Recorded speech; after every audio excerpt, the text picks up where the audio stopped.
Vancouver's working-class neighborhoods bred a different kind of toughness in the 1980s. Young Ryan Reynolds learned this lesson early, watching his father James struggle with the demons of Parkinson's disease while working as a Royal Canadian Mounted Police officer. The household carried a weight that pressed down on everyone inside it. Jim Reynolds was a man of few words and fewer smiles, his stern presence filling rooms with an uncomfortable silence that made Ryan's stomach turn. The boy developed a survival mechanism that would define his entire life. He became funny. Not the class clown type of funny, but the sharp, quick-witted kind that could diffuse any situation before it exploded. When his father's illness worsened and the tension at home became unbearable, Ryan discovered that a well-timed joke could change everything. It could turn anger into laughter, sadness into relief, fear into something manageable. His three older brothers dealt with the pressure differently, but Ryan found his weapon in humor. School became his training ground.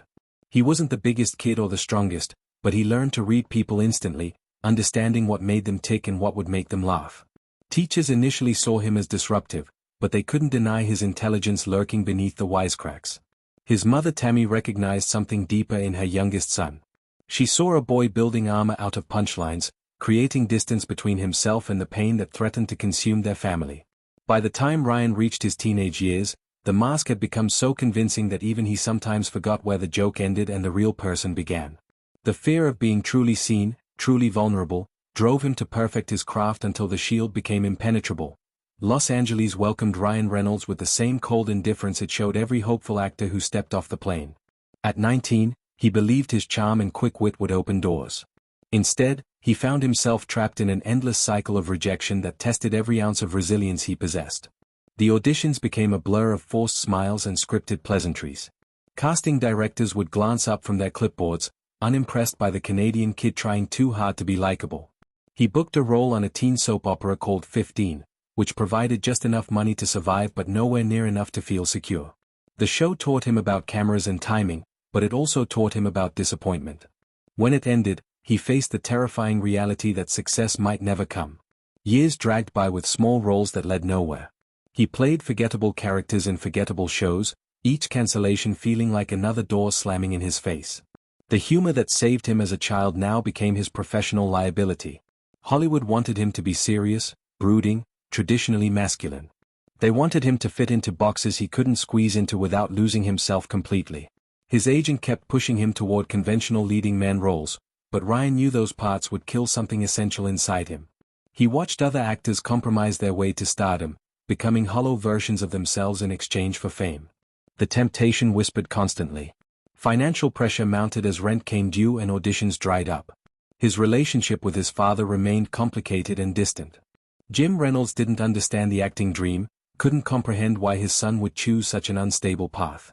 That disapproval cut deeper than any casting rejection. Ryan kept the shield up, kept joking through the pain, but privately he wondered if he'd made a catastrophic mistake. The Hollywood machine didn't want what he was selling, and changing himself felt like surrender. The role in Two Guys and a Girl should have been Ryan's salvation. For 4 seasons, he played Michael Bergen, finally getting consistent work and building a fan base. But when the show ended in 2001, he faced an identity crisis that threatened everything. He'd become comfortable playing the witty sidekick, the charming supporting character who delivered laughs on cue. Now he needed to prove he could carry a film. The universe seemed determined to test him brutally. Blade, Trinity in 2004 offered hope, but the troubled production became a nightmare. Wesley Snipes barely spoke to the cast, and Ryan's attempts to lighten the mood fell flat in an environment thick with tension. The film underperformed, and suddenly he was box office poison. Then came Green Lantern in 2011, the role that should have made him a superhero superstar. Instead, it became his most public failure. The studio interference, the terrible script, the unflattering CGI suit, everything that could go wrong did. Critics shredded the film mercilessly.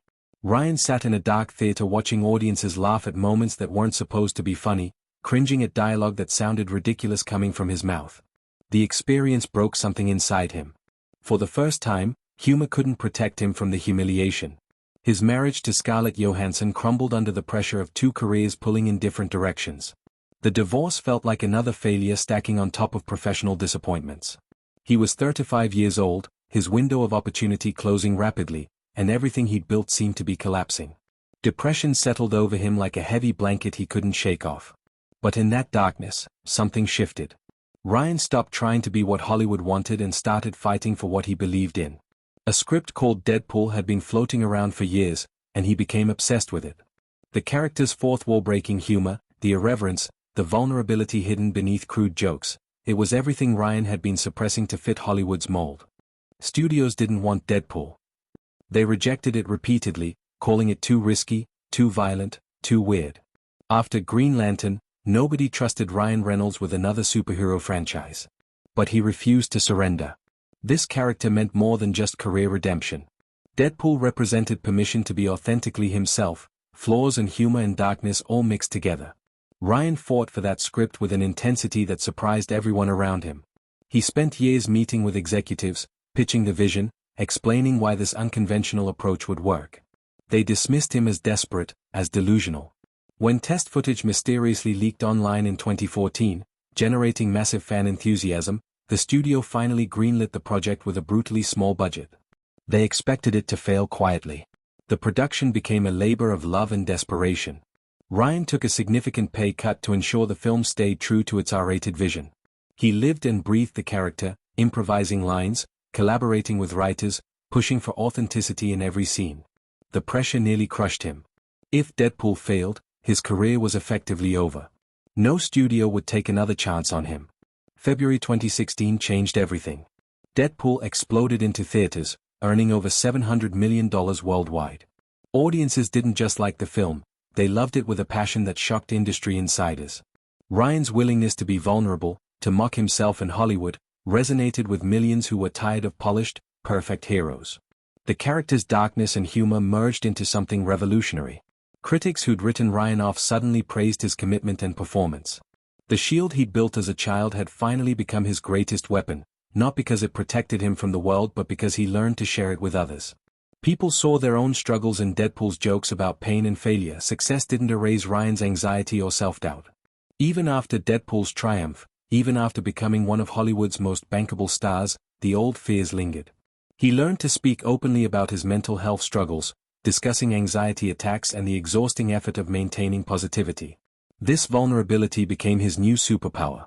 He married Blake Lively, finding a partner who understood the pressure and shared his values.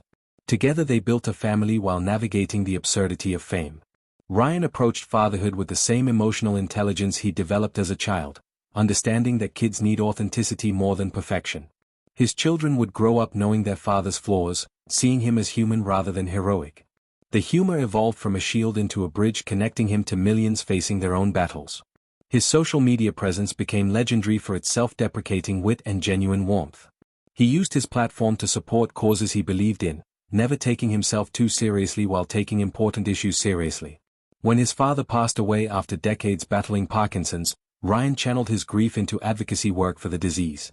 He finally understood that his dad's sternness had been its own form of shield, protecting a family from pain he couldn't articulate. Forgiveness came late but completely. Deadpool's sequels reinforced his position, but Ryan knew success was temporary. What mattered was the permission he'd given himself and others to be imperfect, to struggle openly, to use humor not as avoidance but as connection. The boy from Vancouver who learned to joke his way through pain had become a man who understood that vulnerability requires more courage than any shield. His legacy wasn't the films or the money or the fame. It was the message that you could face your demons with laughter, acknowledge your fears while refusing to let them win, and build something meaningful from the broken pieces. Ryan Reynolds proved that the fighter who uses humor as his shield isn't hiding from the battle, he's changing the rules of engagement completely.